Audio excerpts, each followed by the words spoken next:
नमस्कार, मैं हूँ आपका दोस्त विजय विद्रोही। आप मुझसे जुड़ चुके हैं, इसके लिए आप सबका तहे दिल से शुक्रिया और अगले 7-8 मिनट में आपसे जुड़े रहने की कोशिश करूँगा।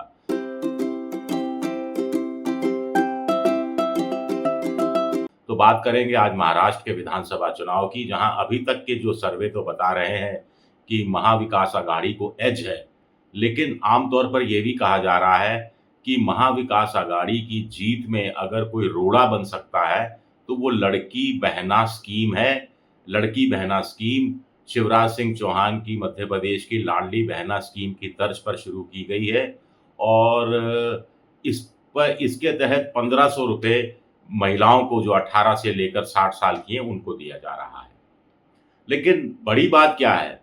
बड़ी बात ये है कि महाविकास युति महायुति जो है बीजेपी, एनसीपी अजीत पवार और एकनाथ शिंदे की जो शिवसेना है, ये तीनों पार्टियां लड़की बहना स्कीम का श्रेय लेने में जुट गई हैं। पूरी तरह से अपने-अपने तरीके से श्रेय ले रही हैं, इसलिए लड़की बहना स्कीम का राजनीतिकरण बहुत हो गया है और लोगों में भी सवाल उठना शुरू हुए हैं कि ये वाक़ई में महिलाओं को ₹1500 देकर एम्पावर करना चाहते हैं या ₹1500 में वोट खरीदना चाहते हैं। अब ताज़ा मामला क्या हुआ? अजीत पवार की जो पार्टी है, उन्होंने बड़े-बड़े बैनर लगा दिए, जिसमें लड़की बहना स्कीम का ज़िक्र था और उसी में अजीत पवार की तस्वीर लगा दी गई और कह दिया गया कि अजीत दादा लेकर आए हैं लड़की बहना स्कीम। अजीत दादा दे रहे हैं लड़की बहना स्कीम के तहत महिलाओं को ₹1500। अब ये बात बड़ी नागवार गुज़री है बीजेपी को। एकनाथ शिंदे की पार्टी को तो और भी ज़्यादा नागवार गुज़री है। क्यों? क्योंकि उनके नेताओं का कहना है, एकनाथ शिंदे की पार्टी के, कि भाई साहब इस स्कीम का नाम क्या है? स्कीम का नाम है मुख्यमंत्री लड़की बहना योजना। तो जब मुख्यमंत्री शब्द जुड़ा हुआ है, तो ऐसे कैसे एक उप मुख्यमंत्री सारा क्रेडिट ले सकता है? बीजेपी हालांकि अभी इस मसले पर खामोश है, लेकिन अंदर-अंदर वो थोड़ी नाराज बताई जाती है और वो कुछ बोलने की स्थिति में नहीं है, क्योंकि केंद्र की सारी योजनाओं में प्रधानमंत्री योजना के नाम से उसको बेचा जाता है और ऐसे में अजीत पवार और एकनाथ शिंदे कह रहे हैं कि आप भी तो केंद्र की योजनाएं प्रधानमंत्री के नाम से बेचते हैं, जबकि उसमें राज्य की हिस्सेदारी कहीं कहीं 40%, कहीं 50% होता है, चाहे प्रधानमंत्री आवास योजना हो, चाहे फसल बीमा योजना हो, चाहे कोई दूसरी योजना हो। अब एनसीपी, अजीत पवार, जो कि लड़की बहना योजना स्कीम को अपनी पार्टी के नेता के प्रति दिखाने की कोशिश कर रहे हैं, उनका अजीब तर्क है। उनका कहना है कि भाई साहब हमने कब मना किया, ये मुख्यमंत्री लड़की बहना स्कीम नहीं है। क्रेडिट लेने का तो सवाल ही पैदा नहीं होता। ये तो मुख्यमंत्री लड़की बहना स्कीम है। लेकिन जब हम एक पार्टी के रूप में, यानी एनसीपी अजीत पवार जब एक पार्टी के रूप में वोटर के पास जाएगी, तो अपने नेता को तो श्रेय दिया ही जाएगा, इसमें गलत क्या है? गजब तर्क है। उधर स्वयंसेवी संगठन और सामाजिक कार्यकर्ता कह रहे हैं कि जिसमें अंजलि धामनिया भी शामिल हैं, धमानिया भी शामिल हैं, वो कह रहे हैं कि साहब अजीत पवार इस तरह से इस योजना को बेच रहे हैं, जैसे वो अपनी जेब से पैसा दे रहे हैं। हम तो कोर्ट में जाएँगे। कोर्ट में जाकर कहेंगे कि अगर अजीत पवार कह रहे हैं कि वो ये स्कीम के तहत महिलाओं को ₹1500 हर महीने दे रहे हैं, तो अपनी जेब से दें। जो टैक्स पेयर का पैसा है, वो आप महिलाओं को देने में खर्च कर रहे हैं और उसको प्रेज़ेंट इस रूप में कर रहे हैं कि जैसे आप अपनी जेब से दे रहे हैं। कांग्रेस कॉशियस है। कांग्रेस स्कीम की आलोचना कर नहीं सकती। मध्य प्रदेश में वो हाल देख चुके हैं जो कांग्रेस का हुआ लाडली बहना स्कीम के कारण। वो इनका कहना है कि सिर्फ वोट की खातिर ये राजस्व की बर्बादी कर रहे हैं और कुछ जगह तो इस तरह की खबर भी आई है, यवतमाल में आई थी या कहीं आई थी।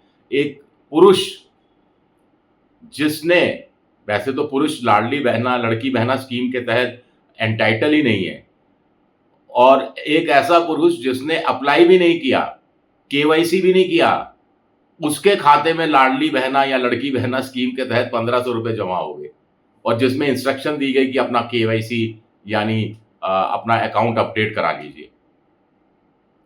वो हैरान परेशान गया।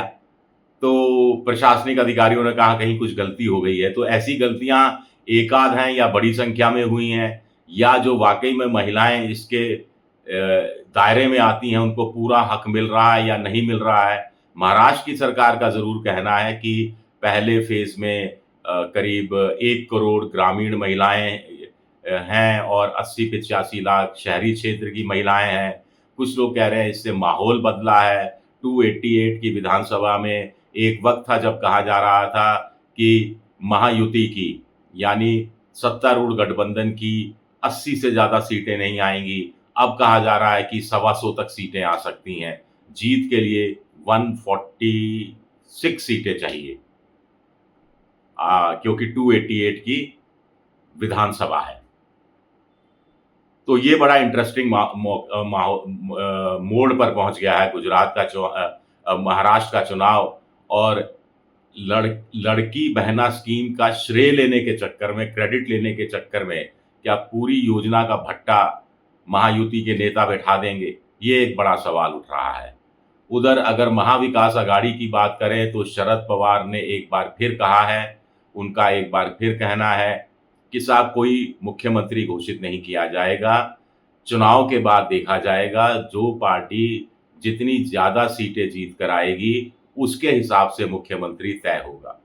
उद्धव ठाकरे पहले कहते रहे उनकी पार्टी के लोग कि उद्धव ठाकरे को मुख्यमंत्री के रूप में प्रोजेक्ट किया जाना चाहिए क्योंकि वो विक्टिम भी रहे हैं।